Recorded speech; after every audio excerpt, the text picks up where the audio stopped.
Alors c'est un SOFA, c'est en français un accord sur le statut des forces militaires. Il est signé entre la France et le Mali et précise notamment le statut juridique des soldats français lorsqu'ils interviennent sur le sol malien. Ça signifie que quand la France entre en guerre, elle signe des contrats.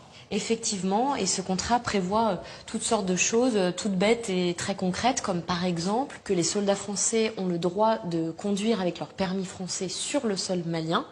Mais il y a aussi un article pour le coup là qui m'a davantage étonnée, c'est l'article 9 qui dit que la partie malienne prend à sa charge la réparation des dommages causés aux biens ou aux personnes, y compris lorsque la partie française en est à l'origine. Autrement dit, si la France tue des civils, par exemple lors de raids, elle n'est pas juridiquement responsable. Non, la famille Maïga ne peut pas se retourner contre la France pour obtenir réparation. Elle ne peut se retourner que contre l'État malien. Exactement, c'est le Mali qui doit prendre à sa charge toutes les indemnisations, même si la famille Maïga arrivait à prouver que les Français sont responsables de ces frappes. Et qu'a-t-elle obtenu?